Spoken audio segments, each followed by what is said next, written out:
भी पसंद करते हैं कि तोड़ में नहीं जोड़ में लाइए। साद, आपसे मैं ये तो अभी हम बात कर रहे थे about marriage and the laws application. ये बताइए कि जो हमारे क्लाइंट्स हैं, जो साइल हैं,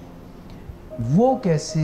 इस तरह का अपने लॉयर्स के साथ रिलेशन बनाएं जिसमें लॉयर्स को जो है वो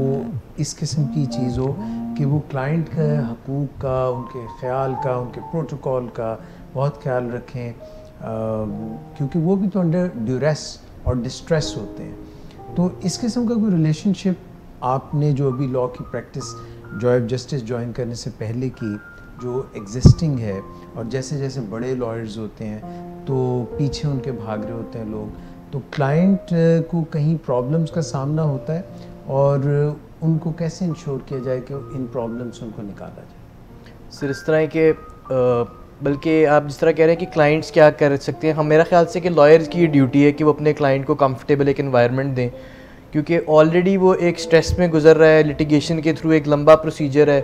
और क्लाइंट जो है वो बेचारा लॉयर के पीछे जा रहा है और वो कह रहा है कि मुझे टाइम दें और मेरे से डिस्कशन करें, और वो कोई फीडबैक भी वापस नहीं लॉयर्स देते कि जी आज केस था, उसकी पेशी है, उसके बाद ये प्रोसीडिंग्स हुई हैं, कोई अपडेट नहीं करते। क्लाइंट ही आके लॉयर से पूछ रहा है कि क्या हो रहा है और क्या प्रोसीजर आज हुआ, अगली डेट कब है, और यूजुअली लॉयर्स जाते नहीं हैं डेट्स के ऊपर, और बहुत इस तरह के इश्यूज़ आते हैं। फिर सबसे बड़ी बात यह है कि वेटिंग एरिया कोई नहीं होता क्लाइंट्स के लिए, कहीं पे वो बैठ सकें, अपना कुछ मतलब खा सकें या पी सकें या आराम से इंतज़ार कर सकें। यूजुअली जो चैम्बर्स में तो होता होगा, चेम्बर्स में भी इस तरह के जो लॉयर्स के चेम्बर्स, यूजुअली जो अच्छे लॉयर्स हैं वो उनके कोर्ट की विसिनिटी से बहुत दूर हैं,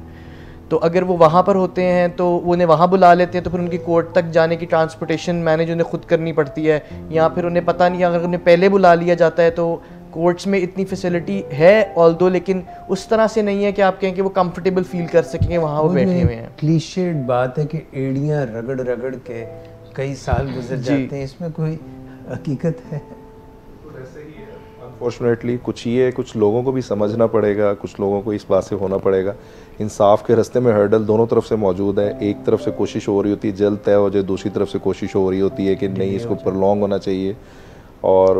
बड़ा अनफॉर्चुनेट इवेंट कुछ अर्सा पहले ही हुआ कि एक केस की 100वीं सालगिरह मनाई गई जो कि सुप्रीम कोर्ट के अंदर चल रहा है, और चौथी नस्ल मौजूद है। उन्होंने सुप्रीम कोर्ट के प्रेमिसेस के अंदर केक काटा कि आज इस केस को चलते हुए 100 साल पूरे हो गए। तो हमारे पास बहुत सारी मिसालें मौजूद हैं जो कि अनफॉर्चुनेट है, नहीं होनी चाहिए। इस पर सोचना चाहिए, हम सबको मिलकर सोचना चाहिए कि अगर आज मैं इस तरफ खड़ा हूँ इंसाफ लेने के लिए, तो कल को मुझे इस तरफ से भी सामना करना पड़ सकता है। तो इस चीज़ को ख़त्म करना चाहिए।